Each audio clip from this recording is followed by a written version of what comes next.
Pontificia Universidad Javeriana Cali.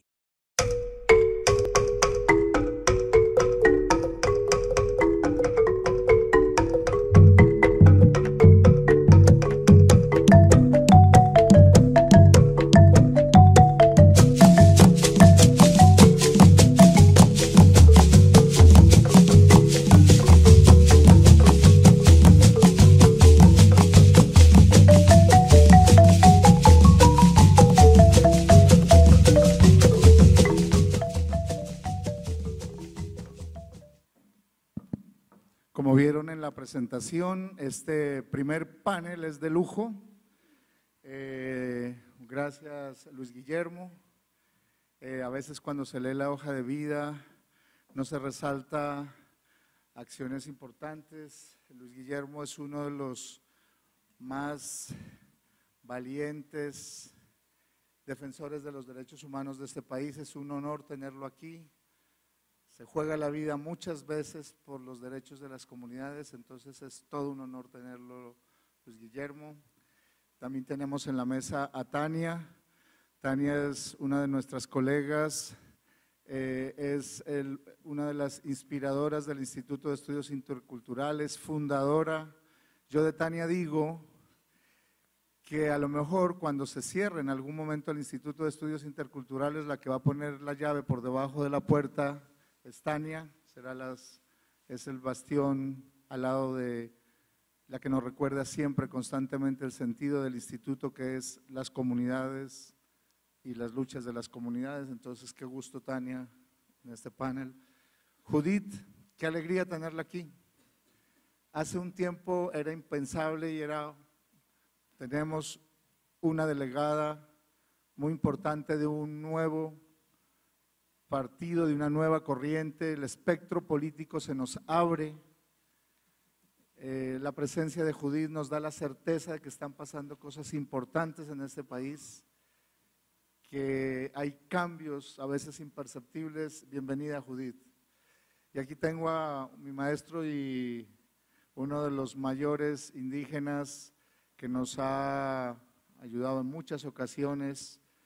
Con Norman estuvimos y aquí veo a César, aquí veo a varios colegas en Lima en un momento muy importante donde había muchas dificultades para entender y relacionar el acuerdo del fin del conflicto armado en La Habana. Y nosotros, esto es la primera vez que lo cuento, hicimos nuestra reunión en Lima para equilibrar desde Lima, La Habana. Y creo que lo logramos y Norman fue vital en esa reunión donde estuvieron todos los líderes afroindígenas campesinos a nivel nacional de la Cumbre Agraria Étnico y Popular, y logramos ahí un acuerdo importante para que el proceso de paz de La Habana finalmente se firmara en Cartagena. Infidencias que ya va siendo tiempo de contarlas. Entonces, gracias a Norman, aquí veo a César y a otros colegas afroindígenas campesinas que estuvieron en esa reunión tan importante para el país desde los movimientos sociales. Entonces, la metodología es muy simple, cada uno tiene un tiempo de 15 minutos para exponer sus ideas y luego hacemos un debate interno y luego abrimos el debate, las preguntas, las contradicciones, vamos a pelear con ellos también, vamos a discutir con ellos, nos vamos a identificar con algunas de las ideas. ¿Por qué? Estamos en un espacio que se llama Universitas, el espacio del debate, de la pluralidad. Platón decía, duro con los argumentos del otro, respetuoso con la persona del otro. Esa va a ser la única regla, el respeto a la persona que expresa su pensamiento, pero con su pensamiento vamos a debatir. Ese es el espíritu de la Universitas, es la única regla de juego en este debate. Respeto a las personas y debate de las ideas. Para eso es la universidad. Entonces, Luis Guillermo tiene la palabra.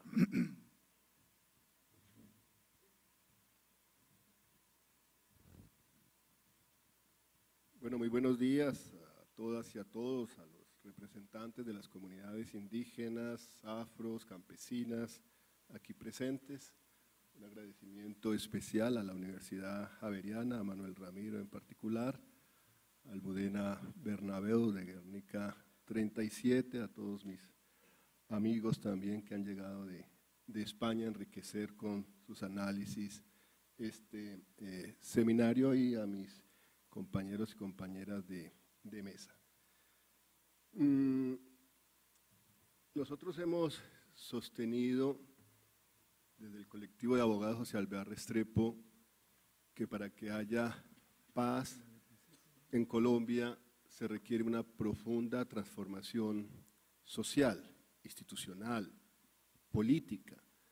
Y esa transformación social parte de reconocer que estamos viviendo un profundo quiebre con un pasado de violencia política que nos da muchísima esperanza.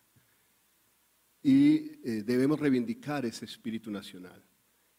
Enhorabuena, el Papa Francisco llegó a este país a reforzar ese espíritu nacional, a recordarnos el compromiso de cada ser humano en este país, de las iglesias en este país, de la Iglesia Católica en particular, con la necesidad de la paz. La paz que va unido, por supuesto, a que no se sigan ignorando, desconociendo los derechos de los más humildes de este país, los derechos de las poblaciones tradicionalmente vulnerables, los derechos de las comunidades indígenas sometidas a un proceso de exterminio, los derechos de las comunidades afro, de las comunidades campesinas, de esos más de 8 millones de víctimas que están registrados oficialmente por el Estado colombiano solo desde el 1 de enero de 1985.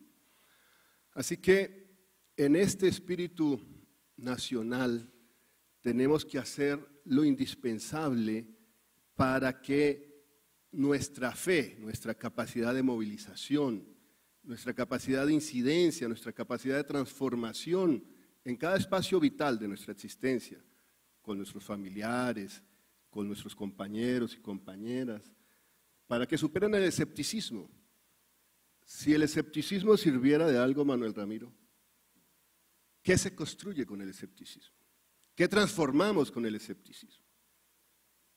Entonces hay que tener esperanza, y la esperanza, por supuesto, sobre la base de unos derechos adquiridos, de una larguísima lucha que ha llevado a que Colombia figure en los escenarios interestatales como uno de los estados donde más se han violentado los derechos esenciales del ser humano, pero también donde más se ha avanzado en la reivindicación de esos derechos. En cualquier lugar de las Naciones Unidas, de la Unión Europea, de la OEA, se reconoce que aquí hay una sociedad civil muy fuerte reivindicando sus derechos, que hay líderes y lideresas comunitarias que se han empoderado de sus derechos de tal forma que es el escenario de la garantía de la transformación de este país. Por supuesto, como decía Manuel Ramiro, hay de qué inquietarse. La persistencia de los asesinatos contra líderes y lideresas sociales, indígenas, campesinos, defensores del medio ambiente, los asesinatos que llevan más de 30 contra miembros de las FARC ya desmovilizados, nos preocupan profundamente. Pero en el acuerdo mismo se ha previsto y se ha diseñado toda una estructura de garantías para la protección de la vida que tiene que avanzar. Nosotros en el Cajar lo analizábamos, decíamos, la historia de este país nos enfrenta a un escenario en el que la firma de la paz va a significar el recrudecimiento de las amenazas, de los asesinatos contra los líderes y las lideresas y los defensores de derechos humanos. Era algo previsible y hemos dicho también estamos dispuestos incluso a que nuestra vida sea sacrificada en este ejercicio porque se nos amenaza permanentemente de muerte. Pero también nosotros decimos nuestra muerte o la muerte de cualquiera no es pretexto para extender más esta violencia política en el país. Esta violencia política tiene que cesar. Y por supuesto, les decía, también van los cambios institucionales. Qué profunda crisis de la administración judicial, qué corrupción en las altas esferas de la rama judicial, Y sin embargo es bueno que eso se conozca, que se debata públicamente, que se diga que tenemos que reformar profundamente la justicia colombiana. Y en eso estamos, en ese ejercicio. Todo no va a ser igual después de este escándalo. La Corte Constitucional en su momento tuvo que enfrentarse al magistrado Sabas Pretel. Finalmente es el único personaje que ha sido acusado en la historia de este país por la Comisión de Investigación y Acusación de la Cámara de Representantes. Y tiene que ser enjuiciado por la Corte Suprema de Justicia. El único, pero algo, por lo menos un pequeño avance. Ahora el magistrado Malo se obstina en no irse de la sala penal de la Corte Suprema de Justicia, que tenemos que presumir su inocencia. Por supuesto, mientras una persona no sea condenada, uno debe presumir la inocencia de cualquier ser humano. Pero pues también hay responsabilidades institucionales y cuando está comprometido su buen nombre, está comprometido también el de toda la institucionalidad. E insistimos también en que se retire de la Corte Suprema de Justicia. Mañana tenemos una diligencia judicial en la Corte Suprema de Justicia que justamente preside el magistrado Malo. Y es contra Álvaro Uribe Vélez por los delitos de calumnia e injuria en contra del colectivo José Alvear Restrepo a lo largo de más de 3 lustros. El senador Uribe le ha expresado a la Corte que no tiene intención de retractarse de sus calumnias e injurias en contra nuestra. Y esta mañana volvió a dar declaraciones, las ha venido dando a lo largo de toda esta semana, a raíz de que conseguimos una sentencia a 7 años, 10 meses, 15 días de prisión contra Jorge Noguera Cotes, una adicional a los 25 años que ya se le habían establecido por su responsabilidad en el homicidio del defensor de derechos humanos, profesor universitario, sociólogo, Alfredo Correa de Andrés. ¿Y qué es lo que le molesta al señor Uribe Vélez? Le molesta que la Corte Suprema compulsa copias a la Comisión de Investigación y Acusación de la Cámara para que se le investigue como principal responsable de toda esa persecución política que se orquestó durante sus 8 años de gobierno y cómo eso se tradujo en gravísimas violaciones a los derechos humanos que siguen sin ser investigadas por la Fiscalía, asesinatos, amenazas de muerte, tortura psicológica, desplazamiento forzado, exilios.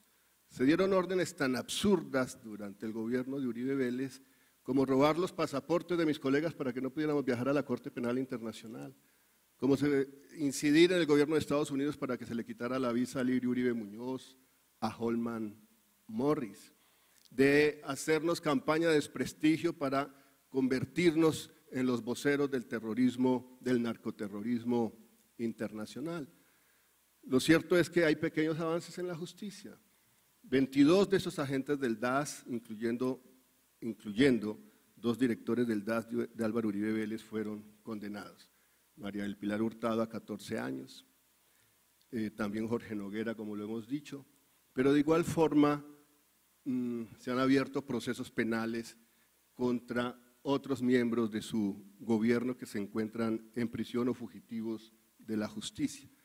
Lo cierto es que, como le hemos dicho al senador Uribe Vélez, usted podría contribuir mucho a la paz de este país si usted fuese sincero consigo mismo, si usted asume la responsabilidad que le corresponde, reconozca sus responsabilidades, renuncia al fuero que se le otorga en la Constitución política, sométase a la Jurisdicción Especial para la Paz o a la jurisdicción ordinaria, pero sigue gozando de ese fuero de impunidad que es la Comisión de Investigación y Acusación de la Cámara.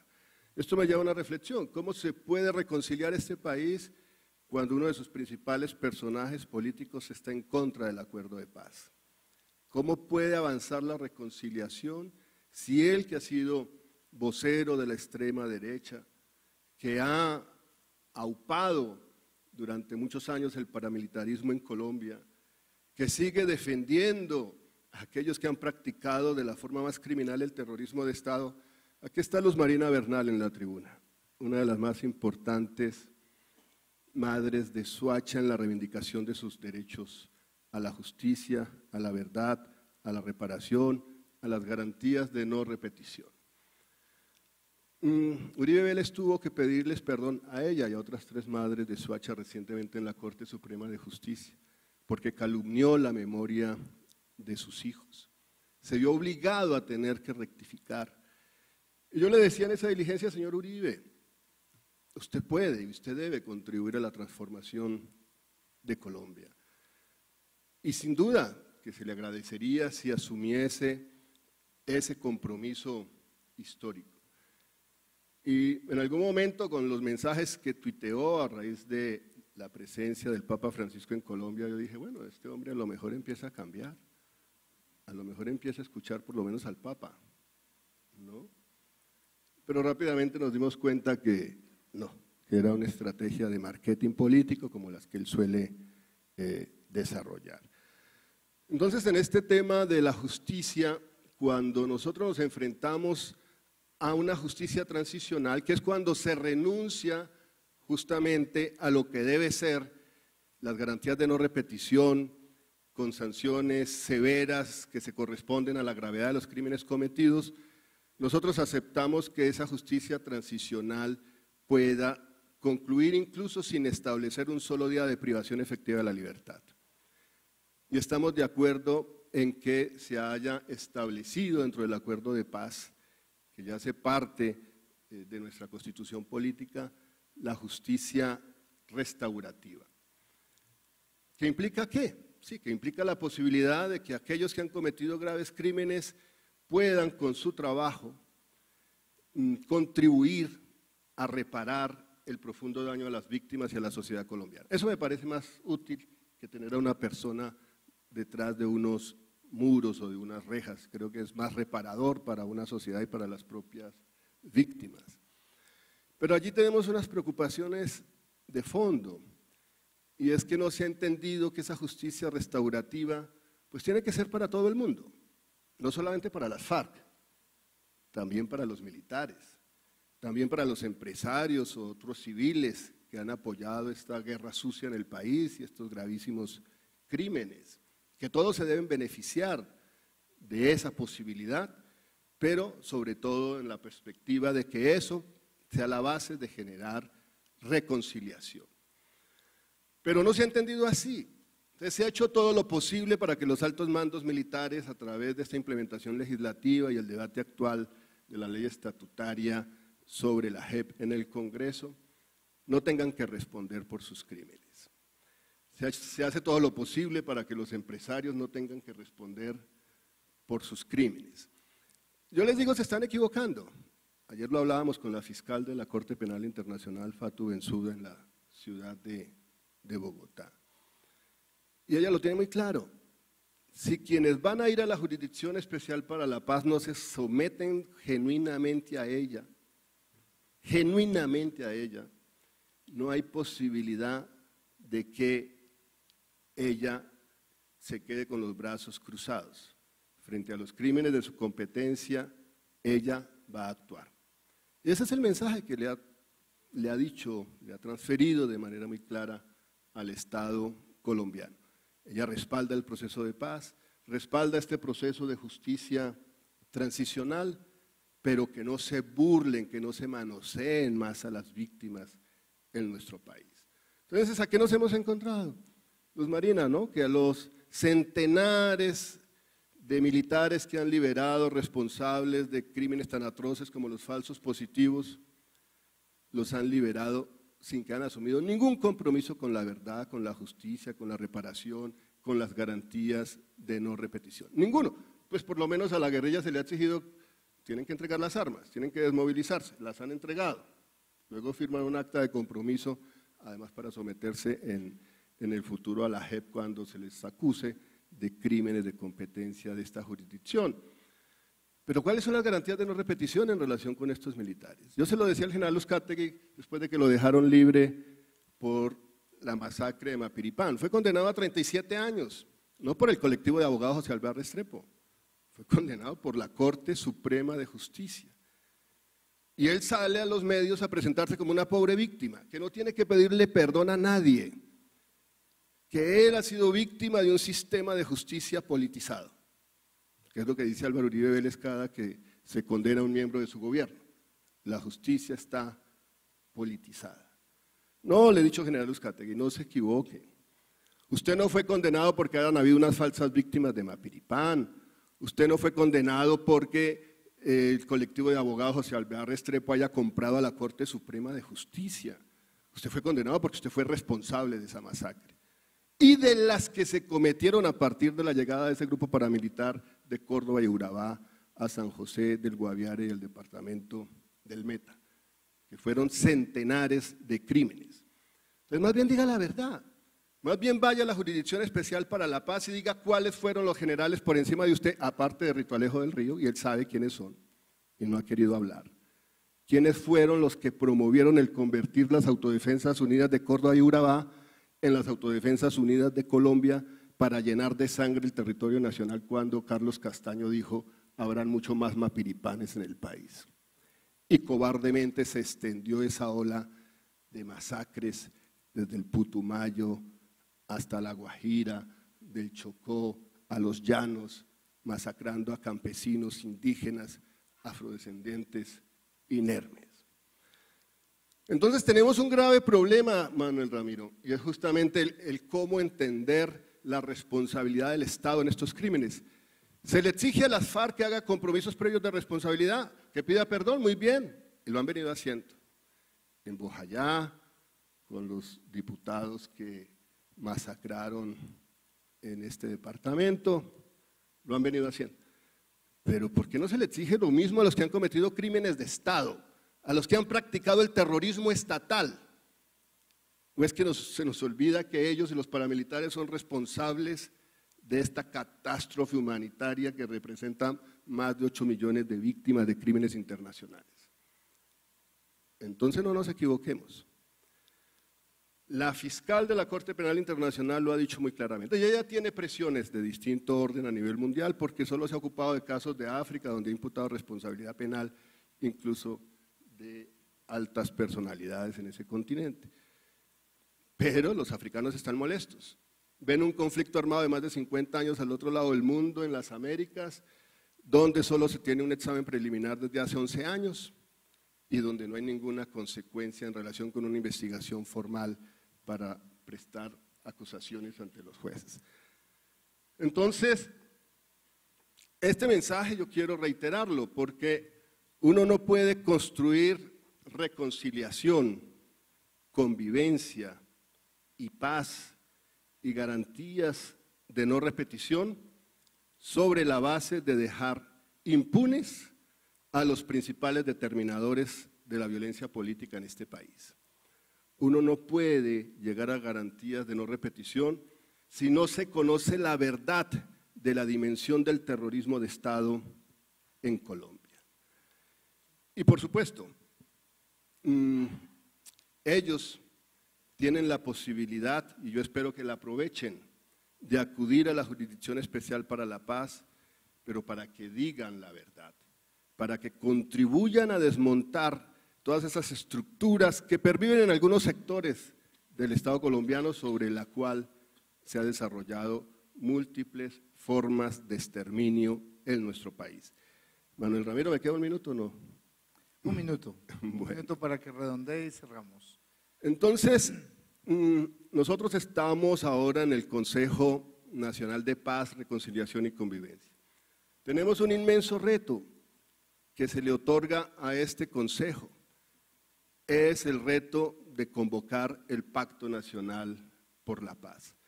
Es el reto de hacer una pedagogía amplísima en todos los escenarios educativos, institucionales, dentro de la propia fuerza pública, a nivel municipal, con todas las autoridades, con todos los líderes, para que se conozca el acuerdo de paz, para que se respalde la implementación del acuerdo de paz, para que podamos contribuir que los planes de inversión del Estado en estos territorios para afianzar la paz se acompañen desde una perspectiva de reconciliación y convivencia. Y también una tarea fundamental para este Consejo, y es el de contribuir a la superación de la cultura de la estigmatización contra los líderes indígenas, campesinos, afrodescendientes, defensores del medio ambiente, promotores de la paz, la superación de la estigmatización, como decía Manuel Ramiro, en relación con no comprender las razones del otro, el de no escucharlo. Una sociedad democrática es una sociedad que aprende a deliberar libremente, donde uno puede expresar tranquilamente sus ideas sin que nadie le amenace por lo mismo, ni que nadie quiera asesinar por ello. Una sociedad democrática se construye a partir de esa pluralidad, de esa diversidad, de esa riqueza enorme que tiene el pueblo colombiano. Ese es nuestro reto.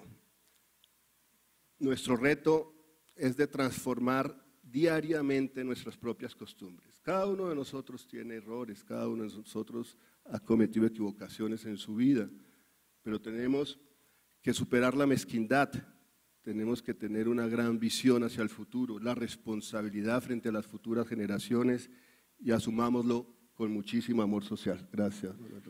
Bueno, muchas gracias, Luis Guillermo.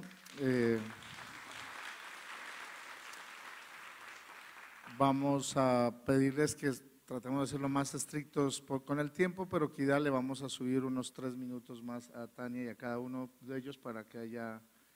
Le reducimos lastimosamente al debate, pero por el equilibrio para que… Entonces, Tania.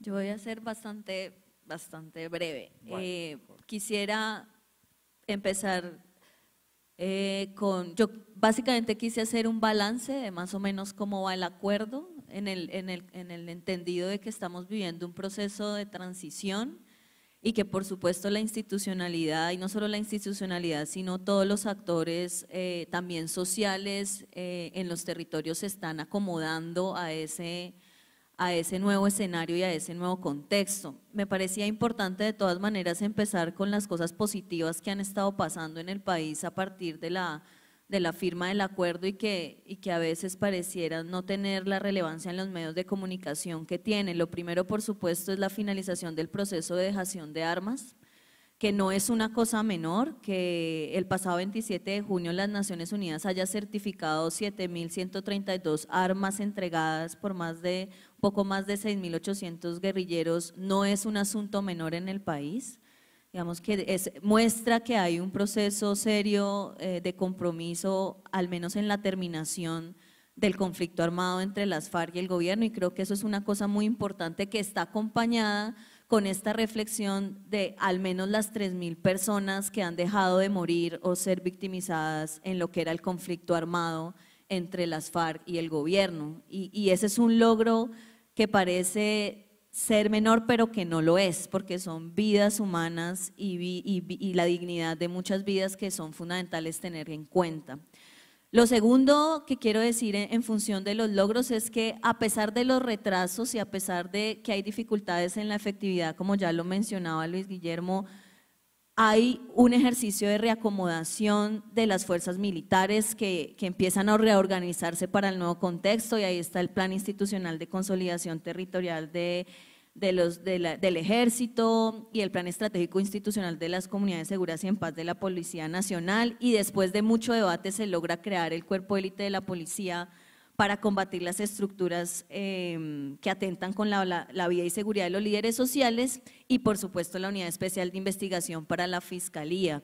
A pesar de que digamos que cuando uno mira las cifras de la violación permanente, amenazas, asesinatos de líderes sociales, digamos, uno se pregunta por la efectividad de todos estos mecanismos. Sin embargo, la existencia de esos mecanismos y digamos el compromiso con hacerlos, de todas maneras es muy importante. Y otra cosa que me parece clave, especialmente en muchos territorios donde viven las comunidades, es el avance significativo del desminado humanitario, que también ha sido muy importante y que a veces tampoco tiene mucha resonancia en los medios. Lo otro que es clave para un proceso de reconciliación y construcción de paz es que por lo menos ya existe un marco jurídico y estructura institucional para la reincorporación. Creo que gran parte del fast track ha sido utilizado para construir esa estructura institucional y para darle el marco jurídico a la reincorporación, y eso es importante. Ahí hay un avance legislativo significativo, todos los decretos que crearon el Consejo Nacional para la Reincorporación, los ajustes a la Agencia Nacional de Reincorporación, que ahora es de Reincorporación y Normalización, y por supuesto la creación del programa de reincorporación económica y social de las FARC. Por supuesto ahí hay problemas en la implementación de eso, sin embargo a mí me parece que ya hay un marco jurídico y una estructura institucional. Y el otro tema donde hay avances significativos sin que sea menos controvertido es el tema de el plan para la sustitución de los cultivos de uso ilícito. Digamos que las cifras oficiales plantean que ya existen acuerdos para la sustitución con alrededor de 80.000 familias en 65.000 hectáreas aproximadamente. Ahí ha habido una discusión nacional muy interesante sobre la relación que en el acuerdo tenían estos acuerdos de sustitución con el inicio de los programas municipales y comunitarios, los PISDA, que digamos se supone que traen a los territorios todas las condiciones para hacer esos acuerdos y su sustitución sostenibles, pero me parece que de todas maneras el avance, porque uno de los grandes riesgos de la seguridad también en los territorios tiene que ver con el reacomodamiento de las estructuras militares de organizaciones criminales que están especialmente ubicadas en los territorios donde están los cultivos de uso ilícito y donde están las iniciativas de minería ilegal. Y digamos, estos para mí son logros importantes del avance del acuerdo. Sin embargo, hay temas críticos que ya algunos de ellos los mencionó Luis Guillermo y por eso no voy a hacer un gran énfasis, pero que me parece muy importante tenerlos en cuenta en este balance del acuerdo del que estamos hablando en esta mesa. El primero de ellos es, como ya lo mencionaba, el reacomodamiento de los grupos armados organizados, del ELN y de la disidencia de las FARC en los territorios donde antes las FARC operaban. Digamos que eso es un riesgo inminente a la implementación del acuerdo, especialmente porque esa presencia, ese reacomodamiento puede impedir la consolidación de la entrada de las instituciones del Estado a esos territorios y fundamentalmente de la construcción participativa de los programas de desarrollo con enfoque territorial, que seguramente van a ser muy difíciles de construir participativa en escenarios donde la violencia armada no ha cesado. Lo siguiente, que también ya lo mencionaba Luis Guillermo, que tiene que ver con la permanente situación de vulnerabilidad de los líderes y defensores de los derechos humanos en el país. Según el Observatorio de Violencia Política de la Fundación Paz y Reconciliación, entre 24 de noviembre de 2016 y el 11 de julio de 2017 han existido 181 hechos victimizantes y la impunidad llega hasta el 70%. Entonces, digamos que mientras esa situación y la estrategia militar, porque lo que no puede ser solamente militar, no se haga eficiente para combatir esas situaciones, vamos a tener un acuerdo con muchas debilidades en su operación.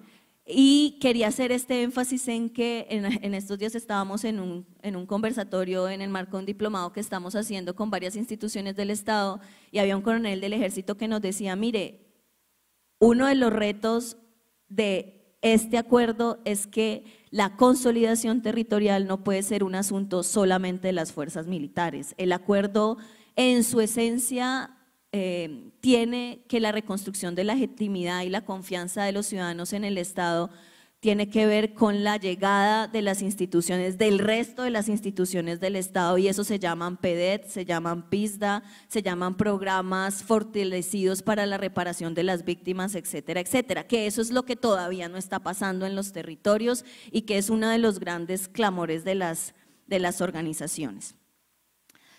Lo siguiente pues tiene que ver con los avances limitados del Fast Track. Ahí hay asuntos importantes que han sido aprobados, la ley de amnistía, la jurisdicción especial para la paz en su generalidad, aunque la reglamentación de la justicia especial para la paz sigue pendiente.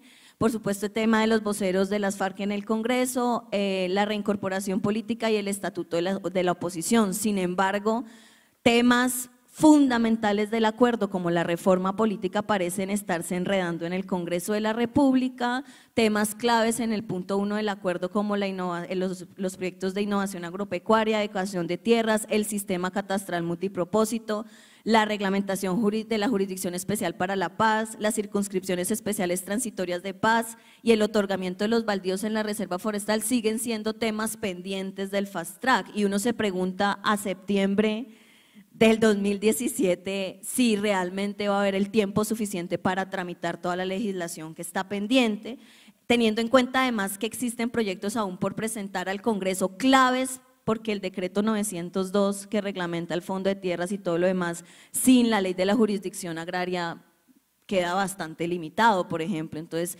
proyectos aún por presentar como la jurisdicción agraria, las garantías de la participación y la protesta social, que son centrales a este objetivo nuevo de ampliación de la democracia, siguen estando pendientes y, digamos, prenden las alarmas sobre la capacidad que va a tener el gobierno, más en una legislatura con tinte electoral, pues va a ser aún más complicada la aprobación de la legislación pendiente. En el tema de la reincorporación, clave lo que está diciendo Luis Guillermo sobre los 30 excombatientes ya asesinados en el marco del proceso de finalización del conflicto armado.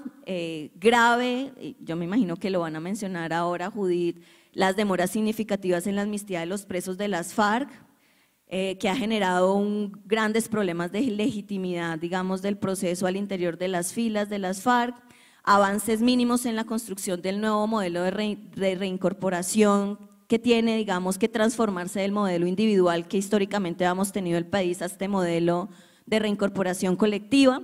Y termino este tema de las grandes situaciones que prenden las alarmas, que me imagino que Norman lo va a tratar, que es el tema del capítulo étnico, que además ha sido uno de los capítulos más polémicos en todo este proceso de implementación, y que aunque el 31 de enero se constituyó la instancia especial de alto nivel para los grupos étnicos, que tiene, digamos, la función de hacerle seguimiento a la implementación del capítulo étnico transversalmente a todo el acuerdo, pues ha sido muy errática el proceso de concertación del gobierno digamos, de la CICIBI con ese espacio. Y eso ha significado quejas permanentes y problemas de legitimidad entre los sectores étnicos, especialmente afrodescendientes, porque no tienen la instancia nacional de concertación, como si la tienen los pueblos indígenas, en reclamar el derecho a la consulta previa de varias de las propuestas legislativas que ya están en el Congreso o que se han convertido en decreto ley y que no han sido concertadas con las comunidades. Entonces, el capítulo étnico sigue siendo también un gran interrogante que llama al país nuevamente a esta discusión estructural sobre lo que significa respetar y reconocer que somos una nación pluriétnica y multicultural. Y ya para terminar, ya se me prendió la luz, no, todavía no.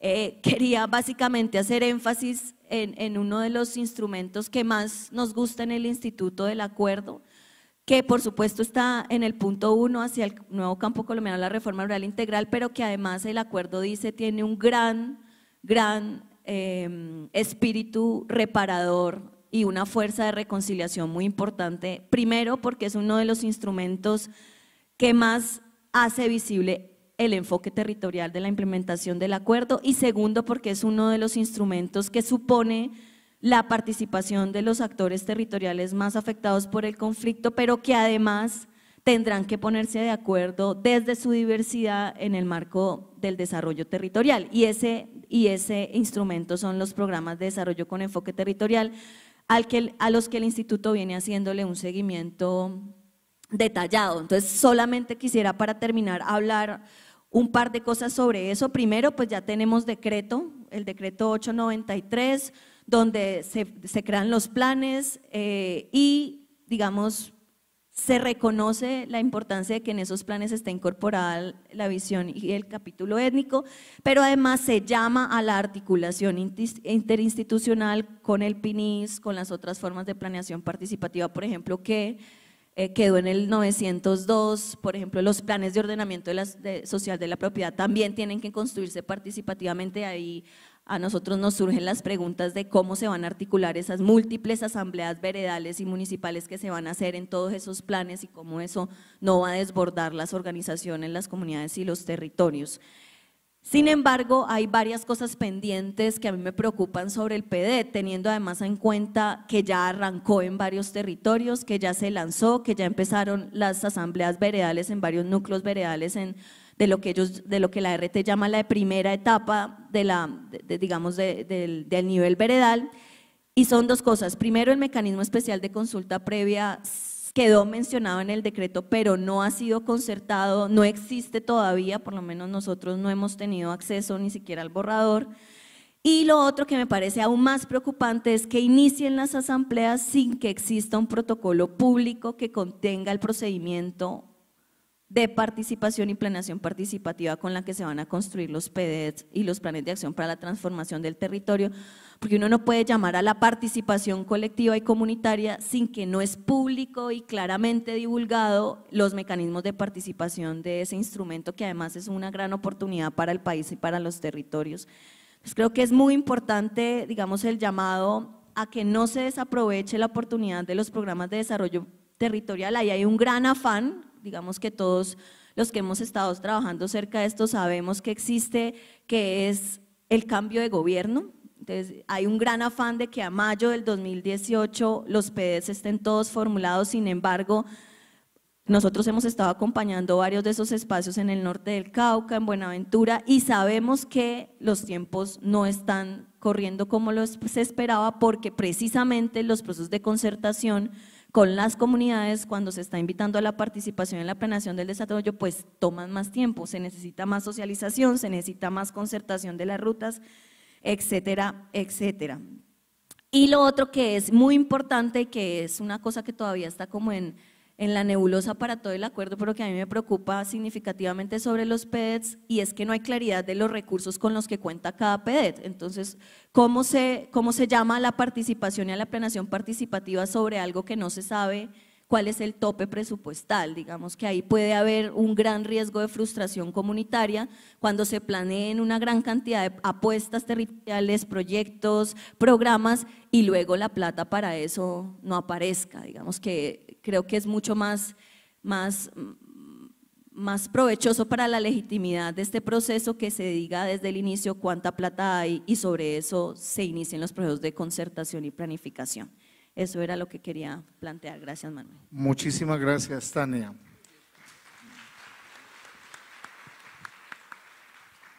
Judith, bienvenida. Bueno, muy buenos días a todos y todas. Primero que todo, muchísimas gracias a la universidad por la invitación, a Luis Fernanda Duque y a quienes pues nos han consentido desde tempranas horas de la mañana, a Óscar, a Venus. Muchas gracias. Bueno, ¿y eso lo apunto hacia el computador? Bueno, no sé si dentro de los pueblos indígenas hay algún taita mayor o anciano, pero si lo hay, pues con su venia pedirle permiso para hablar y para intervenir.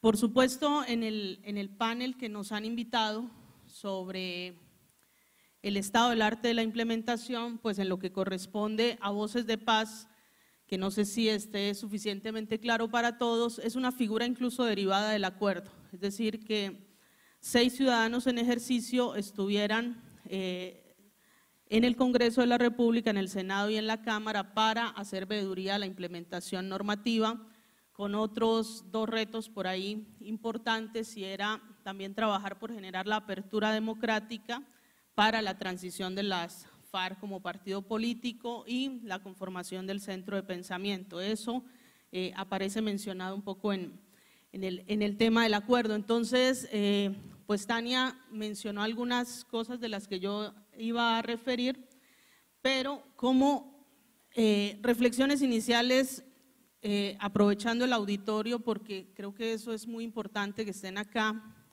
comunidades indígenas, afro, campesinas, es resaltar que el acuerdo menciona el enfoque territorial, y no sé si lo podamos sentir o definir de manera sencilla, pero no es otra cosa que se deben conocer y escuchar, tener en cuenta las necesidades y las propuestas de las comunidades y de los territorios. Es decir, creo que en estos momentos ya debemos superar la fase de los hechos nacionales televisados, es decir, la firma del acuerdo, la dejación de armas, y etcétera, sino empezar el gran reto de la construcción de paz territorial. Es decir, ahí tenemos que empezar un poco de manera creativa, muy política y con toda esa trayectoria de lucha a hacer sentir la participación en los territorios. Otra, digamos, recomendación que uno percibe todavía es que lamentablemente el tema del conocimiento y del alcance del acuerdo sigue siendo muy mínimo o muy básico. Dicen que en el proceso de paz de Irlanda del Norte se entregó un texto del acuerdo en cada uno de los hogares. Entonces, estamos bastante lejos de eso. Y eso que en la página 45 del acuerdo se habla claramente de que se debe hacer pedagogía y difusión del acuerdo en todos los niveles del Estado colombiano y a través del sistema educativo público y privado. Y eso, no nos echemos carreta, todavía no es cierto. Y hablamos de paz y realmente todavía no conocemos el contenido y los alcances del acuerdo. Y la otra reflexión para, antes de comenzar la presentación que traía preparada, es el tema de la participación real y efectiva. O sea, el acuerdo habla de que la participación debe ser en todas las fases, en la planeación, en la ejecución, en el seguimiento, en la evaluación, en el control. Pero también habla de construir sobre lo construido, es decir, tener en cuenta también esos acuerdos territoriales. Y de eso sí que el Cauca tiene experiencia, ¿cierto? Movilizaciones, mesas de interlocución, acuerdo, agendas, compromisos. Entonces, es tratar de articular estos temas. Entonces, bueno, esta es parte inicial. La implementación normativa, que es, digamos, de los que yo podría contarles con mayor detalle, que es el tema que estamos acompañando en el Congreso. Yo quiero resaltar de ahí dos cosas. Uno, porque aquí Tania hacía una lista de cosas que son absolutamente importantes. Entre esas también está, por ejemplo, pendiente la Ley de Participación Ciudadana. Pero, ojo, porque el Fast Track tiene como dos fuentes normativas. Uno, por supuesto, el acuerdo. Pero ustedes en el punto 619 y 6110 van a encontrar que acordaron una priorización normativa, es decir, hicieron una lista de 11 y 14 reformas legales y constitucionales que fueron consideradas prioritarias para adelantar durante los primeros 12 meses. Entonces, ahí nos toca también pararnos con un sentido de realidad, ¿sí? Es decir, ya había una lista de 25 cosas por tramitar ahí, y no son todas las que nosotros, el movimiento social y político, quisieran que estuvieran. La otra, el acto legislativo 01 del 2016, de ahí simplemente que quiero resaltarles ahí como usamos coloquialmente poniéndole malicia indígena, ¿sí? Y es, la fecha de ese acto legislativo es 7 de julio del 2016, es decir, teniendo las reglas de un procedimiento legislativo especial, no teníamos un texto del acuerdo. Ni siquiera sabíamos si ese acuerdo se iba a poner a consideración en una figura de consulta popular como el plebiscito, y menos los resultados del plebiscito y su renegociación. Es decir, este procedimiento conocido como Fast Track, pues es lo que nos marca un poco ese debate se fue la luz, solo en el computador. Bueno.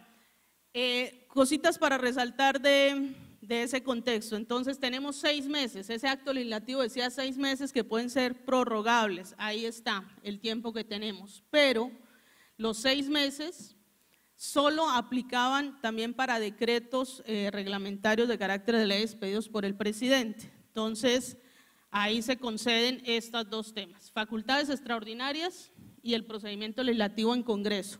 Sobre el primero, no me demoro mucho para referenciar lo que ya decía Tania, más o menos hay un acumulado de unos 88 decretos expedidos en el marco de eso, del Fast Track.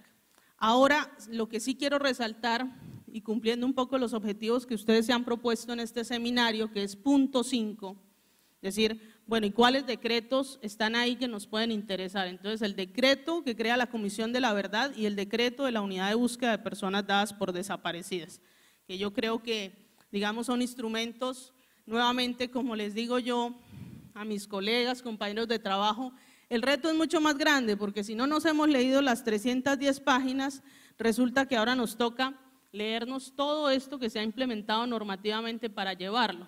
Y no sueñen que la implementación normativa solo es en el Congreso. Ustedes tienen que traerla a los territorios. Por ejemplo, Luis Guillermo decía, Consejo, aquí existía, ¿no?, el Consejo Nacional de Paz, creado en la ley 434 del 98. Listo. El acuerdo traía la creación de los consejos de reconciliación y convivencia. Lo que hizo el decreto 885-87 fue funcionar, Consejo de Paz, Reconciliación y Convivencia. Para que eso llegue a los territorios, tiene que haber implementación normativa en los territorios, es decir, tiene que haber una ordenanza en la asamblea y acuerdo en los municipios. Entonces, aquí el reto, digamos, la carga no la llevamos solo los 6 que estamos allá peleando contra honorables parlamentarios, es que todavía no paso el estrés postraumático de estar allá, ¿sí?, sino traerlo aquí en los territorios. ¿Listo? Eso como una, digamos, una reflexión, pues que hay que hacerlo. Me he dicho, ojalá que de mi exposición quede solo el espíritu de construcción de paz territorial. Para no demorarles mucho, y un ejercicio incluso respetuoso de rendición de cuentas, esto es lo que se ha logrado avanzar en el Congreso. Como sé que la mayoría no son abogados, les explico qué es acto legislativo, es el que reforma la Constitución. Entonces ahí tenemos el que les interesa por efectos del seminario, el que crea el sistema integral de justicia, que como yo lo explico, para que no se les olvide por lo raro, una mesa de 5 patas. Entonces el sistema integral es el que incorpora los componentes de la Comisión de la Verdad, que la requeríamos en este país, no teníamos una Comisión de la Verdad con esa expectativa de documentar y recoger toda la historia de violencia, sus causas, responsables, etc. El segundo, la unidad de búsqueda de personas dadas por desaparecidas. Esa es la segunda pata. La tercera, la Jurisdicción Especial para la Paz, que ahí yo resaltaría, yo estuve en un evento en la Nacional sobre Jurisdicción Especial Indígena y Jurisdicción Especial para la Paz. La conclusión a la que llegamos es aprender de ustedes. Si algo tiene la Jurisdicción Especial Indígena es el sentido de justicia restaurativa, ¿cierto? No castigo, sino armonización. Entonces, claro, romper esos paradigmas para quienes desde el mundo occidental estamos acostumbrados al castigo, al encierro. Entonces, está la Jurisdicción Especial para la Paz, medidas de reparación colectiva y garantías de no reparación. Entonces, eso personalmente y como defensora de derechos humanos ya me parece un logro. Es decir, que hayamos logrado, porque, mejor dicho, no es por decirle muy mayor a Luis Guillermo, pero yo recién egresada de la facultad y ellos ya eran como los maestros o nuestro referente. Entonces, si yo llevo 18 años en esa lucha contra la impunidad, uno ve con cierto beneficio que haya esos componentes en un nivel constitucional. Ahora, no todo fue bonito. Ese acto legislativo tiene un nefasto capítulo 7, que no es otra cosa sino el interés por las fuerzas militares de garantizar la impunidad sobre sus crímenes. Toda su interpretación de responsabilidad de mando, Luz Marina está echando un motocito, pero Luz Marina Bernal, toda su teoría sobre responsabilidad de mando no es otra cosa, Luz Marina, que lo que hemos escuchado en los juicios durante estos casi 10 años de falsos positivos, ¿sí? Que es que no teníamos control territorial donde se cometieron los hechos, bueno, etcétera. Eso está ahí y eso fue presionado por el Ministerio de Defensa con ese lobby que hacen. Bueno, el que brinda la estabilidad jurídica, el que reglamenta parcialmente la reincorporación y la prohibición sobre el paramilitarismo. Entonces, esos son los temas que ha reformado. Las leyes ya, la profe Tania creo que las referenciaba, la ley de amnistía, estas son las que yo les puedo comentar que han sido aprobadas, que ya terminaron su trámite, el estatuto de oposición, que era una deuda histórica de la Constitución Política hace 26 años, el artículo 112 nos decían que debíamos tenerlo y no lo había. La 1.3 no es que sea tan importante, solo la que le permitió a Voces de Paz tener las mismas reglas de juego que los congresistas, porque antes, durante 2 meses fuimos ciudadanos tal y cual como ustedes si llegaran al Congreso. Si querían hablar, tocaba declarar sesión informal y darles la palabra. Hoy ya podemos intervenir, hacer mociones, proposiciones, etcétera. La reforma al sistema general de regalías. Por acá está una pregunta, ¿y cuánto cuesta la construcción de paz? Eso no es tan fácil de responder como no ha sido fácil y cuánto nos ha costado la guerra. Porque hay un estimado por ahí de 220 billones en los últimos 10 años. Pero claro, monetarizar las acciones militares son fácil, ¿cierto? Pero el costo de esas acciones militares y los lisiados y los enfermos y los heridos hay un tema ahí que uno no sabe cómo proyectarlo financieramente. Seguramente la construcción de paz también podrá ser fácil monetarizar los 13 planes nacionales de desarrollo del punto 1. ¿Y cuánto nos cuesta el Plan Nacional de Vías Terciarias? Es que si el Plan Nacional de Vías Terciarias son 160.000 kilómetros y solo hay un 8% en buen estado, pues entonces miremos costos. Pero ustedes saben que no es tan sencillo como eso. Sin embargo, con esta reforma se logró destinar 170 billones para la construcción de paz y esta otra reforma para exceptuar de unas limitaciones presupuestales para el tema de la UNP y la contratación. En trámite, los que ya fueron radicados y están en trámite, las circunscripciones especiales territoriales para la paz, tan importantes para los territorios. Y volviendo en clave el punto 5, ustedes saben que esto está en el punto 2, pero a mí me parece que tiene una manera, digamos, muy sentida de mencionarse. A mí personalmente me gusta esa frase. Dar estas circunscripciones a los territorios y las comunidades fue una medida de reparación política, para que ustedes, no los partidos políticos, tengan una posibilidad de representación, de ser visibles y ser escuchados en el Congreso. Ahí se ha aprobado con 9 proposiciones que por fortuna no han modificado la esencia de lo acordado, pero con un ambiente. El Senado pasó, yo soy vocera ante el Senado, en la Cámara pues van a estar los que se ven medio perjudicados con esto. El señor Lara de Cambio Radical no quiere avanzar mucho en el tema. Sobre estas dos, y se los contaba a unos amigos que nos encontrábamos en el desayuno, estas dos son perversas, nefastas. Eso las desempolvó el Ministerio de Agricultura, no implementan el acuerdo. No han sido objeto de consulta previa, no han pasado por las CECIBIS y el modelo económico que está detrás de estas dos es bastante complicado. La ley estatutaria sobre la JEP, ¿qué les cuento? Ustedes vieron que la radicaron antes de salir a vacaciones, ¿no? Y luego la volvieron a radicar. Tiene 151 artículos. ¿Qué se avanzó? El lunes de la semana pasada se hizo la audiencia pública. Escuchamos más o menos unas 28 intervenciones. ¿Cuáles? Uy, ese bombillo rojo está prendido hace rato, profe. Yo hasta ahorita me di cuenta. ¿Quién lo apaga?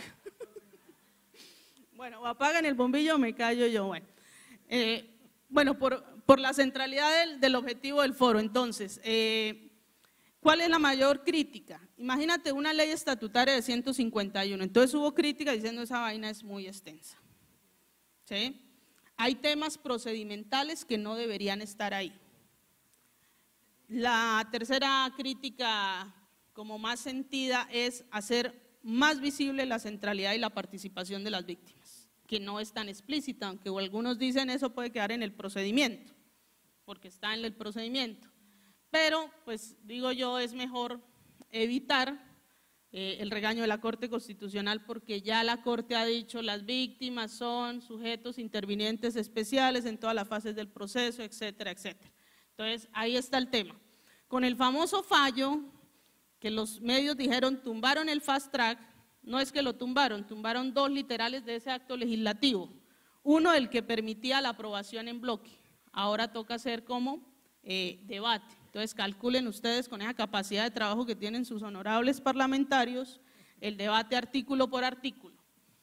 Eso entraba un poquito la cosa. Y lo de la reforma política, como decía Tania, también está embolatado, pero es de las que yo les puedo referir que están radicadas.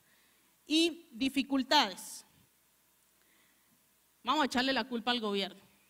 Se le dijo en la mesa de conversaciones que como ya habían acuerdos, se creara una comisión técnica para avanzar en los textos normativos. No quiso. Eso es parte de la dificultad y la demora, la construcción de esos textos normativos que se someten a debate. Gobierno no cumple el compromiso de revisión por las CECIBIS. ¿Sí? Es decir, pasa cosas y las quiere posicionar sin que pasen por allá. Y un tema, página 17. Yo siento que realmente no perdimos cuando se perdió el plebiscito, se ganaron muchas cosas. Un parágrafo que los incluya a ustedes. Sin socialización a las comunidades no pueden llegar al Congreso las normas. Está ahí mencionado, pero le siguen haciendo conejos. Por supuesto, congresistas y partidos quieren introducir cambios que desconocen los acuerdos de paz. Y ahí los innombrables, digamos que no son tanto el obstáculo, porque ellos hacen presencia, se echan su discurso que es repetitivo y salen. Pero la bancada de Cambio Radical, por ejemplo, sí tiene afilado todas sus proposiciones, pareciera para garantizar la impunidad sobre paramilitares y empresarios y beneficios propios. Entonces, ahí toca lidiar con todos esos temas. Dilaciones, demoras y retrasos. Yo les contaba a los compañeros, es peor de lo que ustedes creen. Si creemos que no trabajan, no trabajan. ¿Sí? Sesiones martes o miércoles, pasan las semanas y no se cita temas de fast track, entonces ahí estamos, digamos, en ese juego de la intensidad del trabajo. Debilidad del gobierno y partidos para garantizar a veces minorías de votación en algunos temas. No hay efectivos canales de comunicación para el trabajo legislativo. Desde Voces hacemos esfuerzos, tenemos, digamos, una apertura, algunos tenemos más contacto con el movimiento social. Yo intento mantenerme muy cerquita al Móvice para conocer sus posiciones, preocupaciones, etcétera, y todos hacemos esos esfuerzos, pero creo que hay que articular mejor para canalizar esos temas. El de la consulta previa, pues ni se diga, ¿no? Les están imponiendo una consulta previa también fast track en un espacio que no les permite pues las discusiones adecuadas, y ya lo decía la profesora, clase política en pre-campaña. Y los retos, pues no los leo para no demorarme mucho, no sé si habrá otra diapositiva, bueno, esta para dejarles pendientes.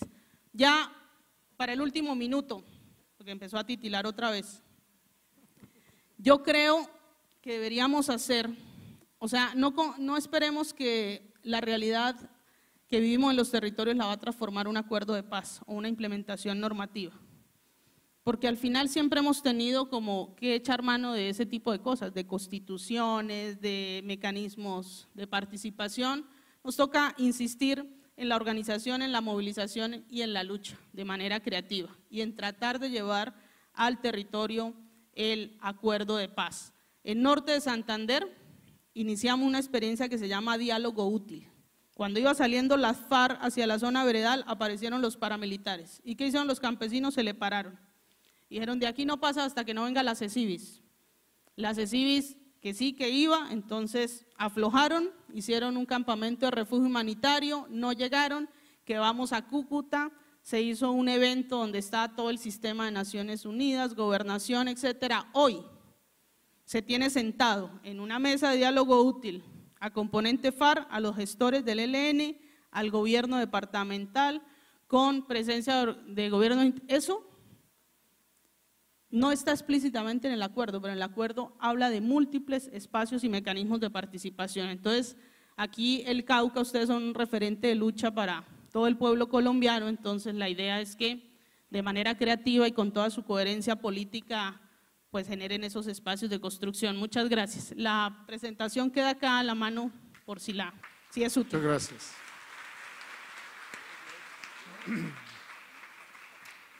Entonces ahora Norman va a también usar una diapositiva, si le…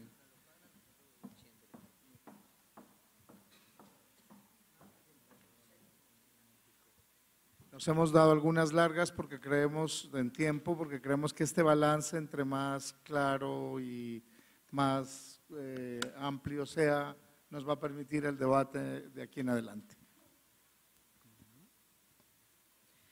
Sai Baricuacidama, Mutru Norman David Bañol Álvarez, Samabena, Resguardo Indígena San Lorenzo, pueblo en Verachamí, con jurisdicción en los municipios de Río Sucio y Supía Caldas.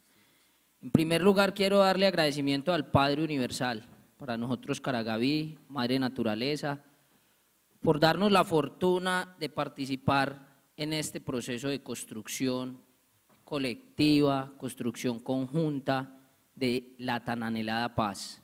A mi familia, gracias, mi esposa hoy presente, porque tal vez la familia son los que mayor dolor acumulan, mayor preocupación acumulan, porque cuando nos metemos en este camino de defensa acérrima de la paz, de una paz de adentro hacia afuera, pues también nos ponemos en el ojo de los que no quieren que este proceso avance.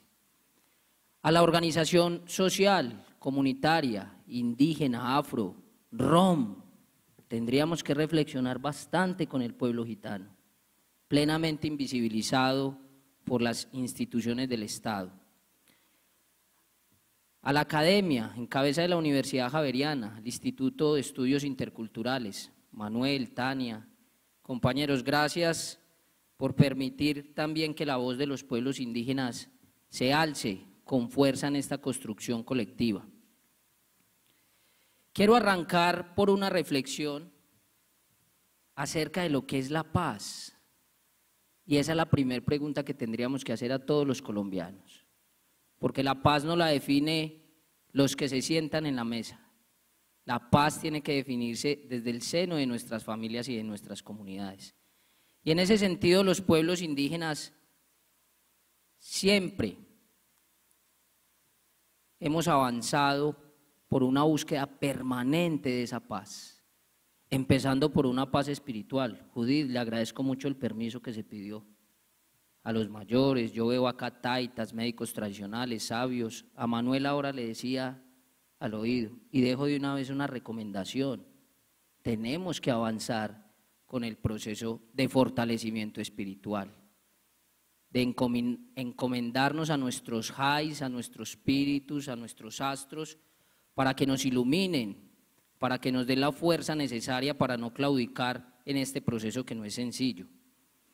Y hay tres expresiones claras de personas determinantes, de actores determinantes en los pueblos indígenas que han buscado permanentemente la paz y que tal vez no son invitados ni a los simposios, ni a los seminarios, ni a las mesas, pero que se concentran y que trabajan en silencio para construir paz. Mis respetos, mi reconocimiento a los médicos y médicas tradicionales, sabios ancestrales, porque es momento de decir que ustedes han trabajado incansablemente para que los corazones de esta gran humanidad sientan y perciban la necesidad de encontrar alternativas distintas al uso de la violencia para resolver nuestras diferencias, que por cierto son la gran riqueza de este Estado Social de Derecho. La Guardia Indígena, acá presente, gracias compañeros, porque ustedes con sus hechos, con su voluntad, con su persistencia y disciplina, han mostrado que se puede ejercer un control territorial desde la autonomía de los pueblos indígenas.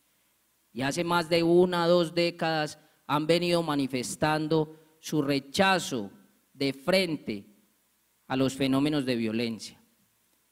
Las autoridades y las comunidades indígenas siempre con la disposición de conversar.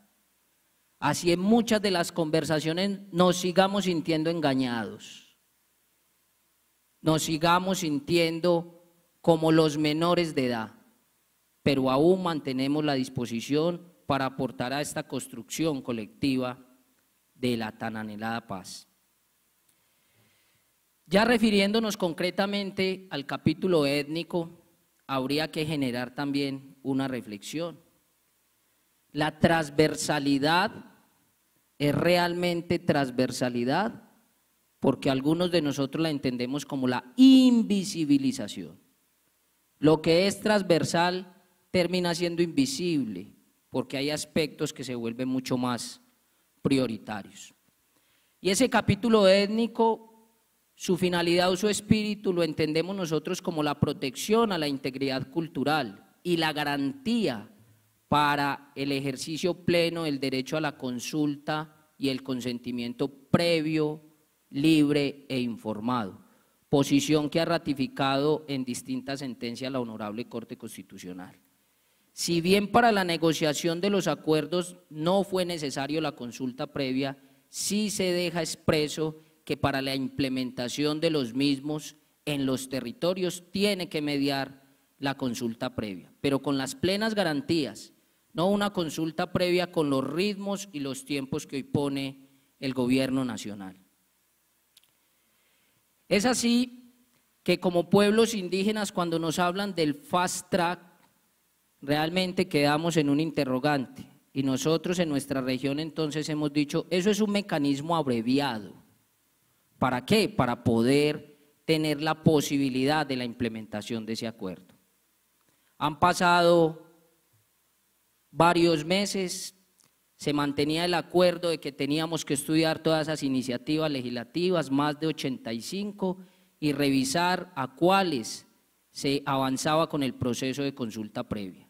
En esta primera etapa se conformó un equipo muy grande de trabajo de las distintas organizaciones de nivel nacional, llámese Organización Nacional Indígena de Colombia, Autoridades Indígenas de Colombia, Gobierno Mayor, Confederación Indígena Tairona y la Organización de los Pueblos Indígenas de la Amazonía Colombiana. El gobierno en este primer escenario presenta 32 iniciativas legislativas y a criterio de esa comisión indígena al menos 17 eran susceptibles de que se les aplicara el proceso de consulta y consentimiento previo, libre e informado. ¿Y qué tenemos al momento?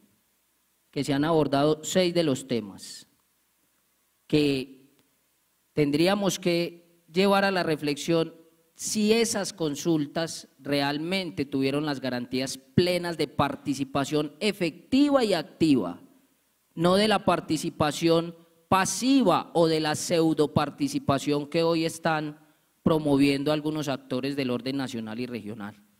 ¿En qué temas fueron abordados y consultados? Fuimos el marco jurídico para la paz, ya lo dijeron los 3 panelistas anteriores, el tema de tierras, con nosotros decimos un veneno muy fuerte ese tema de tierras, con el tema de la sustitución de cultivos de uso ilícito, cómo participan las comunidades, y aunque Tania presenta un balance estadístico llamativo, cuando usted va a las comunidades el clamor es distinto. El uso de la violencia en la erradicación se mantiene y la estigmatización está desbordando la tasa. La Jurisdicción Especial para la Paz y cómo dialoga, cómo interlocuta esa Jurisdicción Especial para la Paz con nuestra justicia propia, con nuestra Jurisdicción Especial Indígena. Y ahí es donde nosotros mantenemos que la finalidad de esa Jurisdicción Especial Indígena es sanar, porque hay un desequilibrio espiritual, hay un desequilibrio mental que lleva a unos desequilibrios físicos y sociales en materia de la tenencia. Pero también es muy importante decir que para sanar hay que pasar por una sanción, porque los medios de comunicación se jactan de decir que la mayor impunidad está en las comunidades indígenas, al no entender que hay un desequilibrio que lleva a ese ser, a ese integrante de esa comunidad indígena o a ese capunia, decimos nosotros, a cometer una serie de situaciones que están afectando las libertades de los demás. Ahí tendríamos que hacer una reflexión profunda, porque sí aspiramos a que sanemos en Colombia.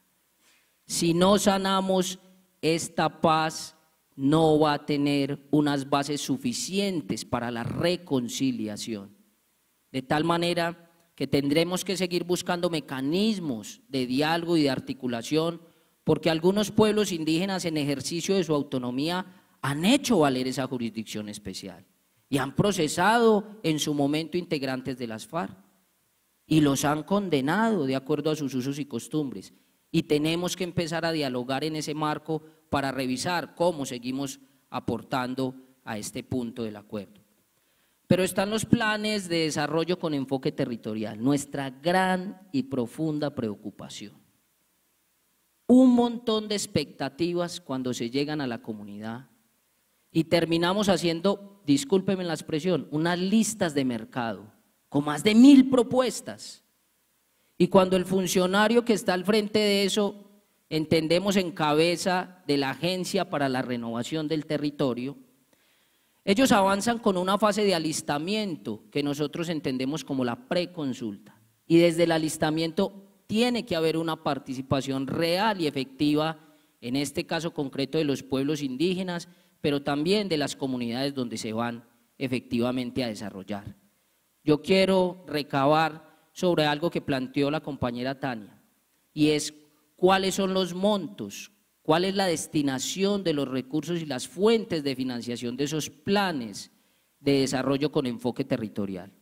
Porque vamos a terminar construyendo y fomentando y acrecentando la esperanza de las comunidades para que la institucionalidad estatal llegue a los territorios. Pero es posible que esto sea el gran riesgo, porque de no cumplirse, la confianza tardará muchas décadas en recuperar. De tal manera que hacemos un llamado para que las comunidades, para que los procesos de orden social estudiemos en detalle, pero en contexto el acuerdo. Por ejemplo, hay 65 lenguas reconocidas en Colombia, idiomas, dialectos, dicen otros. Hay 65 traducciones de ese acuerdo. Porque es que cuando yo voy al Amazonas, o voy al Putumayo, o voy al Meta, y hablo con los grupos étnicos, mucha gente ni siquiera entiende el castellano. Mucha gente ni siquiera entiende la finalidad de lo que allí está escrito. Y se van haciendo otra serie de expectativas. Y en otro tema que también hemos sido consultados, pero que tenemos que lamentar y queremos a modo de denuncia pública expresarlo acá, es lo que tuvo que ver con el tema de pagos por servicios ambientales y la posibilidad de que se decretara las competencias ambientales de las autoridades indígenas. El ministro del Ambiente salió en los medios de comunicación a decir, es un hecho, va la firma del decreto. Pero los empresarios, las multinacionales y los que promueven el interés minero se han reunido con el presidente de la República y le han dicho que no debe firmar, porque ahí está el obstáculo para el supuesto desarrollo que ellos promulgan. Y ha salido un comunicado de la Oficina Jurídica de la Presidencia de la República diciendo que ellos no están obligados a firmar ese decreto. De ahí para adelante el tema se quedó quieto, se apagó. Y para poder hacer ese ejercicio se requieren recursos, se requiere desplazar gente, movilizar gente, hacer conversatorios, diálogos de saberes. Y la respuesta del gobierno nacional es la misma: plata no hay. ¿A dónde vamos a llegar? Cuando el capítulo étnico garantizaba que se diera efectivamente esa consulta previa. Es por esa razón que hoy queremos socializar cuál es el posicionamiento de esas autoridades y organizaciones indígenas representadas en las organizaciones del nivel nacional. Y es: no podemos seguir en la dinámica y en el ritmo del gobierno nacional. Nosotros somos gobiernos autónomos, rumbo hacia la autodeterminación. Es por eso que necesitamos adoptar estrategias internas para la implementación progresiva de ese capítulo étnico, desde nuestras competencias y responsabilidades. Pero anunciaron ya nuestros líderes públicamente ante el país que estamos pensando en acciones de movilización, acciones de hecho y acciones de resistencia comunitaria para que se garantice que lo acordado efectivamente se cumpla. Por esa razón que estamos invitando al todo movimiento social, al movimiento campesino, al movimiento afro y a todo el movimiento indígena para que nos organicemos, porque esta paz se pelea y se defiende es en las calles. Esta paz se defiende y se pelea con la movilización y la sensibilización social. No con que los congresistas se reúnan 2 o 3 veces por semana a ver si le pueden dar trámite a la legislación y a todo ese marco jurídico para la paz. Es por eso que yo quiero cerrar planteando que la paz se construye desde adentro hacia afuera, desde abajo hacia arriba y con la conducción del corazón al ladito de la razón. Y esperamos que esa incertidumbre nos ayude a movernos para generar los mecanismos necesarios que garanticen la terminación final del conflicto como fenómeno de violencia directa, para que empecemos a trabajar realmente en lo sustancial, y es cómo reconstruir todo ese proceso de empoderamiento social y la eliminación de esas violencias culturales, de esas violencias ancestrales y de esas violencias indirectas. A ustedes por asistir a este seminario, a los organizadores, a la delegada de Voces de Paz, al delegado del CAJAR y a todos los que hacen posible este tipo de eventos, mil y mil gracias, y esperamos que siga viva la voz de los grupos étnicos y de la sociedad colombiana más desfavorecida, porque es desde allí que podemos construir realmente la paz. Muchas gracias.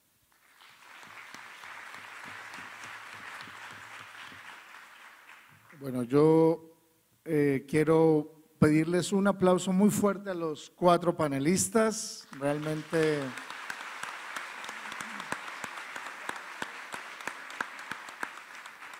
hemos tenido, creo que, un muy buen balance, un paneo general de cómo se está viendo el acuerdo de paz, sus distintos temas, legislativo, social, político, derechos humanos. Yo tenía unas preguntas, pero creo que es mucho más importante darle la palabra al público. Si me ayudan con un par de micrófonos, tenemos unos 10 minuticos que valdría la pena interactuar con nuestros panelistas. César ha levantado la mano primero. César, por favor, aquí al frente, primera fila. Muchas gracias. Buen día para todos los asistentes, los panelistas, amigos y amigas. Quisiera plantear 2 aspectos. Uno, desde nuestra mirada y sentir campesino. El primer acto reparador que debería tener este proceso de construcción de paz con las víctimas y en particular con las mayores víctimas del conflicto interno sería el reconocimiento como sujeto de derechos, tanto a pueblos indígenas en sus reconocimientos parciales, pero a realizaciones totales, a los pueblos y comunidades afros, de igual manera, reconocimientos parciales, pero la necesidad de realizaciones totales. Y a las comunidades campesinas y pobladores urbanos, el reconocimiento como sujeto colectivo de derechos y por ende la posibilidad de ejercer los mismos. El mejor acto reparador sería reconocer al campesinado como sujeto de derechos en particular. El segundo aspecto que quisiera plantear es que nosotros, como comunidades quizá iletradas y algunos que dicen que somos ignorantes, pero desde la riqueza, la diversidad y el saber popular, queremos escribir la paz con S, con mala ortografía, pero paz seria, paz solidaria, paz sustentable, pero al final paz con S, paz social. Entonces, que viva la paz nuestra, que viva la paz con mala ortografía, que viva la paz popular. ¡Viva!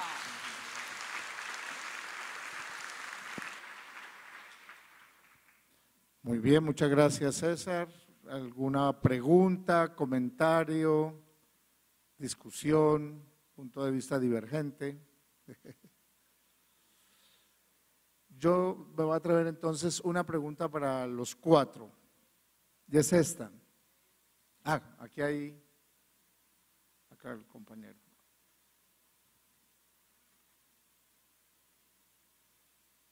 Se presenta, por favor. Yo presenté a César.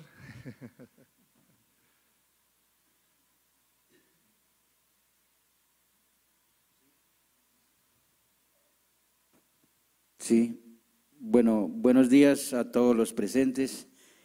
Un saludo especial a los de la mesa. Mi pregunta es para el señor de Derechos Humanos. Se estaba hablando de paz y se dice defender mucho los derechos humanos. Pero si vamos al contexto sobre la población campesina, que son, digamos, que somos de los más marginados en todo el país, se dice que para que haya paz debe haber igualdad, debe haber reconocimiento, y nosotros como campesinos hace años y años venimos reclamando el derecho de los campesinos y no se da. Es solo uno. Lo otro cuanto al territorio, tenemos diferentes problemas en el territorio por el territorio. Si vamos a adquirir un pedazo de tierra, se nos presenta 1000 dificultades. Primero, que es un territorio indígena, que es un territorio colonial. Bueno, diferentes problemas que se nos ha presentado en eso. Entonces uno mira como la paz muy lejos. Eso. Lo otro, las empresas mineras, las empresas grandes, las transnacionales. Si está la puerta abierta para ellos, territorio todo el que quiera, para ellos, ¿cómo no va a estar lejos la paz? Va a ser muy difícil de que esa paz se haga real. Cuando hay un pueblo marginado, cuando hay un pueblo que está atropellado, cuando hay un pueblo que se está matando, cuando hay un pueblo que se está dejando con hambre, para darle mucho paso al dinero, para que se multiplique mucho paso al dinero y quitando la comida a otros, dañando la fauna, dañando la flora, acabando con una serie de recursos que contribuyen a la paz, pues uno puede decir es un poco como incierto. Repitiendo, volviéndome repetitivo, al señor de los derechos humanos. Nosotros exigimos al gobierno nacional y a todos los representantes del Estado y a todos los administradores de derechos de las comunidades que se nos reconozca el derecho. Y también a los compañeros indígenas. Ellos hablan muy bonito, pero si vamos a llamarlos a una reunión entre campesinos e indígenas, y en más de una ocasión se ha llamado para que dialoguemos sobre el territorio, pero nunca hacen presencia, siempre. Pero yo puedo decir, no, ellos dirán, no, nosotros para qué nos vamos a reunir con ellos si nosotros tenemos cierto derecho. Pero yo sí quiero recordarles y dejarles presente que el territorio es de todos, y como es de todos, tenemos que todos defenderlo entre todos el territorio, pero sin desconocer a nadie. No podemos desconocer, nosotros como campesinos, no podemos desconocer los consejos comunitarios que son los afros, no podemos desconocer los indígenas porque ellos también tienen su derecho. Nosotros también tenemos un derecho, pero no nos lo han reconocido. Y cuando exigimos el reconocimiento, entonces se nos niega, a cielo y tierra se nos niega. Entonces sería como incierto la paz para nosotros, sin un reconocimiento sería como incierta. Gracias. Muchas gracias. Con esa pregunta yo quisiera complementar con ese contexto que nos da el compañero, una pregunta para los cuatro. Un balance así de resumen que ustedes han hecho es ratificar que el Estado en general y el gobierno en particular está mostrando su o falta de voluntad o su incapacidad para avanzar en la construcción de paz. Como que le interesaba el fin del conflicto armado, que baje el letrero las FARC, que se desarme, pero la construcción de paz, o por falta de voluntad o por falta de capacidad, es evidente que no está avanzando y que el balance es negativo. Pero por otro lado, en las comunidades tenemos al menos 3 graves problemas. Un primero, protesta sin propuesta concreta. 2, lo dice el compañero que interviene últimamente, falta de diálogo y articulación territorial. Y 3, las amenazas que llegan al territorio son superiores a la capacidad que los territorios tienen para resistir o para presentar alternativas.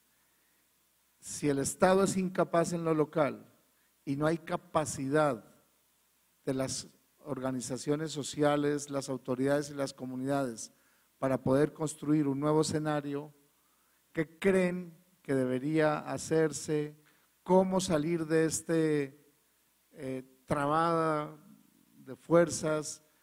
¿Cómo evitar que el modelo de construcción de paz sea el de Guatemala, por ejemplo, donde hubo fin del conflicto armado y lo que vino después del fin del conflicto armado no fue la construcción de paz, fue el derrumbe del Estado y de la sociedad a un Estado fallido y una sociedad totalmente incapaz? ¿Cómo hacer? Que en este balance, ¿qué alternativas tenemos? ¿Para dónde debemos mirar y cuáles son las opciones reales de esperanza? A los 4.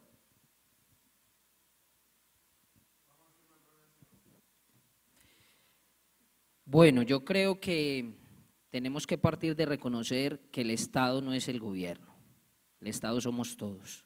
Yo creo que ahí es donde está la alternativa, empoderamiento social, empoderamiento comunitario, y no tenemos que esperar que eso nos llegue a través del sistema de educación público-privado. Tenemos es que empoderarnos, disponer de los documentos que ya hay, de los acuerdos y compartir especialmente experiencias de resistencia, de reivindicación y de mantenimiento de la autonomía. Por eso yo creo que no debemos estar tan preocupados por este gobierno que ya está terminando. Debemos estar preocupados es por el pueblo, hacia dónde va efectivamente el pueblo y qué importancia se le está dando a este proceso, para que las protestas sean con propuestas construidas desde las bases, para que ese diálogo territorial que manifiesta tensiones en muchas regiones, pues se pueda empezar a trabajar partiendo desde luego mayor del reconocimiento de unos a otros siendo diferentes. Y para empezar a diseñar estrategias de cómo repeler esas amenazas o cómo prepararnos para afrontar dichas amenazas. Bueno, menos mal que la pregunta es fácil, ¿no? Pero va a ser más fácil porque como no somos el Estado. Dijo un amigo en una charla, uno pensaría que lo único que tiene para mostrar el gobierno Santos es el proceso de paz. Entonces pensaría uno que no está interesado en no tener nada que mostrar. Pero sin embargo nos hemos dado cuenta en cada una de las etapas de implementación, no solo la normativa, yo les conté esa, pero ustedes vieron todo el tema de crítica de las zonas veredales, ahora de los espacios de capacitación, de la falta de preparación como Estado para recibir a los menores, del tema de los presos, prisioneros políticos, que así para contarles anecdóticamente rápido, uno creería que el Estado era el que iba a entregar la lista. Ya viene con cuánto salió en esa lista, con 340, según ellos. ¿Sí? Que es el que administra las cárceles y todo. Entonces le tocó a la FARC ponerse a revisar dentro de sus estructuras, todas sus redes de apoyo a estos prisioneros para tratar de construir, y no estaban sino como desfasados, casi como, sino en 3.100. En todos los aspectos, pero yo les voy a referir dónde creo que están las mayores dificultades para que el Estado cumpla efectivamente con lo acordado. Primero, un centralismo absurdo que se sigue manteniendo en todo tipo. En los territorios vimos fue pasar esa gente por los helicópteros, sin que vincularan a las entidades territoriales. Hoy, ustedes lo saben, en sus municipios, ni los concejales, ni los personeros, ni los alcaldes, ni los diputados saben eso con qué se come, ni qué obligaciones tienen ahí, como es el juego. ¿Que de dónde va a salir la plata? El acuerdo dice, de todo lado, el Sistema General de Participaciones, del de regalías, recursos propios, cooperación internacional, empresarios y eso, pero ¿quién se está poniendo a buscar esa plata? En los territorios. Bueno, un centralismo absurdo. La segunda, corrupción. Eso sí, y ahí sí el debate con los un poco que promueven todas las campañas anticorrupción. Yo les digo a ustedes, ¿qué les hace pensar que el rubro más grueso, robusto y alto que ha tenido el presupuesto colombiano, que es el de guerra, no está atravesado por la corrupción? ¿Y qué les hace pensar que la construcción de paz y la ejecución de eso no va a estar atravesado por la corrupción? Entonces ese jueguito de algunos políticos que dicen eso, la paz ya no vende, hablemos de corrupción, eso es una mentira doble. La tercera, el modelo profundamente antidemocrático que hay en este país. A eso le tiene miedo el Estado, le tiene miedo a un derecho de petición, le tiene miedo a una reunión con propuestas, porque lo que les interesa es posicionar sus intereses. Entonces, ¿cuál es la fórmula? Identificando, digo yo, esa es mi opinión, ustedes no usan las gafas que yo tengo, entonces no lo ven con esa, de pronto, con esa identificación que yo lo veo, pero por un lado hay que superar la desinformación. No estamos informados, insisto, de los alcances que tiene el acuerdo de paz.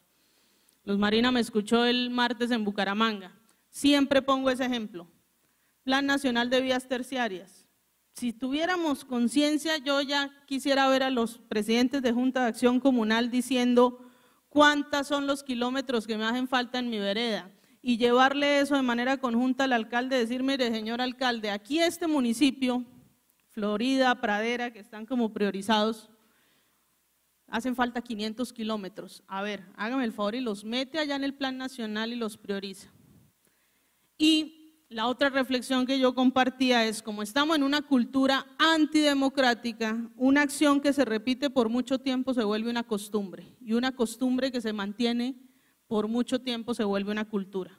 Entonces, no estamos acostumbrados a una cultura democrática y participativa, pero eso no lo vamos a desmontar cambiando la cultura, sino cambiando las pequeñas acciones, de estar informado, de interesarnos más por lo público, por la defensa de lo público y de buscar, como lo hemos hecho siempre en esta lucha social, en el acuerdo de paz, herramientas e instrumentos para posicionar nuestras luchas sociales y organizativas. Yo diría varias cosas. Lo primero es la conciencia de que el 90% del acuerdo firmado en La Habana es para todos los colombianos y no para los actores armados, digamos, que firman el acuerdo para terminar la guerra. Y ese 90% del acuerdo no significa la paz, pero abre unas oportunidades importantes para la construcción de la misma. Entonces, creo yo que frente a la incapacidad del Estado, frente a las dificultades que tiene para afrontar los retos institucionales que significa la implementación del acuerdo, no hay otra alternativa que un pacto de la sociedad civil y de las organizaciones por defender el acuerdo en primer lugar, ese 90% que abre oportunidades en el Fondo Nacional de Tierras, que abre oportunidades en la formalización de las 7 millones de hectáreas, que abre oportunidades en la construcción participativa de los planes de desarrollo, que abre oportunidades en resolver el tema de la justicia transicional para todos los actores del conflicto y no solo para las FARC, son oportunidades que creo se deben volver nuestras banderas en el corto plazo. Pero además de eso, creo que es fundamental que como colombianos entendamos que la construcción de la paz va a tener al menos 2 grandes retos. Uno es preguntarnos por el tipo de relaciones que establecemos los unos con los otros, de desconocimiento, de invisibilización, de irrespeto, y no solamente entre los seres humanos, sino también con la naturaleza, con nuestro entorno, como dirían los indígenas, con la madre tierra. Y esa pregunta por las relaciones que establecemos, creo que está conectada con el reto, uno de los retos más importantes de este proceso de construcción de paz, que ya lo mencionaba Luis Guillermo en su intervención, que tiene que ver con que en serio los colombianos hagamos un acuerdo por sacar de la batería de posibilidades para hacer política la violencia. Y ese no es un asunto menor, y es un asunto que no depende del gobierno, es un asunto que depende de todas y todos en los territorios.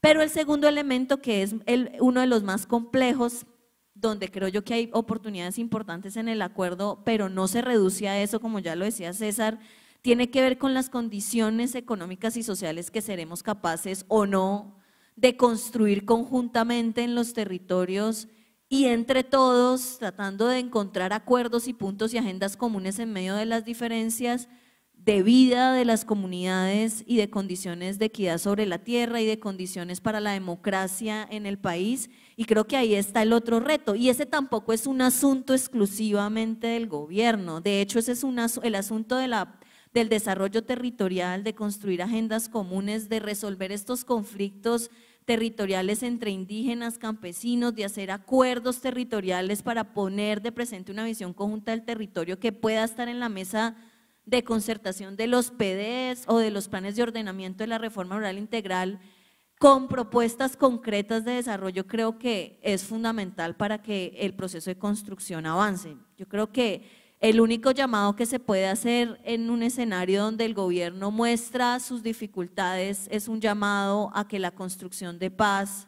es y siempre ha sido y va a seguir siendo responsabilidad sobre todo de nosotros, todos los actores de la sociedad civil, y nos incluimos, la academia también tenemos un rol fundamental que tenemos que cumplir, pero también y absolutamente centrado en los actores de los territorios, en las organizaciones y la comunidad, y creo que ahí tenemos que hacer un esfuerzo colectivo por encontrar espacios para la construcción de acuerdos, agendas comunes y propuestas de desarrollo territorial que puedan encontrar en esas oportunidades que abre el acuerdo las grietas de ese Estado que parece incapaz y que parece tan cerrado, pero creo que esas grietas están ahí, en el acuerdo está, y es nuestra responsabilidad que esas grietas se vuelvan cada vez más grandes y oportunidades más importantes para la construcción de la paz. Bueno, yo comparto lo que ha expresado Norman, Judith y Tania, pero tengo que agregar ciertamente que hay una ausencia de voluntad política en muchos sectores del Estado y de las élites de este país para implementar el acuerdo de paz. Y estas élites simplemente han querido desarmar a las guerrillas y que todo siga igual. Las profundas injusticias sociales, la violencia social, la represión política y judicial contra los líderes que se movilizan en defensa de sus derechos, etcétera. Que hay también incapacidad del Estado, es cierto. Pero yo les invito a que nos apoderemos de la democracia, de eso se trata, de no permitir que nuestros familiares, pues hay que convencerlos de que anden reeligiendo a sus verdugos, aquellos que tienen este estado de postración moral, ética al Estado colombiano. Hay que reemplazar esa clase política. No podemos perder esas 16 circunscripciones especiales de paz. Allí tienen que llegar los campesinos, los indígenas, los afros, no que vayan a llegar allí los voceros del uribismo, porque estaríamos perdiendo una magnífica oportunidad de profundización democrática. Y yo les invito a que impulsemos los consejos municipales de paz, reconciliación y convivencia, donde deben estar los indígenas, los campesinos, los afros, las religiones de diferente orden que hay en cada municipio, las autoridades locales, los empresarios locales, etcétera, que tengan allí la posibilidad de sentarse y reflexionar cómo se van a implementar los PDTs, los planes de desarrollo con enfoque territorial, cómo se puede generar desde allí reconciliación y convivencia y no nuevas formas de conflicto. Aquí el problema no es entre indígenas y campesinos, aquí el problema es entre unas élites que han usufructuado este Estado, que han monopolizado el uso de la tierra y de la conducción política y económica del país para favorecer unos mezquinos intereses. Pero eso no se transforma simplemente reivindicando que se aplique el acuerdo. No, eso se transforma conquistando ese poder político y sí, es un reto a mediano plazo lograrlo. Así que yo les invito, como decía Norman, ponerle a esto razón, pero ponerle corazón. Tenemos que enamorarnos de este proceso de paz y defenderlo, porque este proceso de paz genera vida, genera posibilidades, genera esperanza. Lo contrario es seguir hundidos en la miseria de siempre. Mucho amor social y mucha movilización.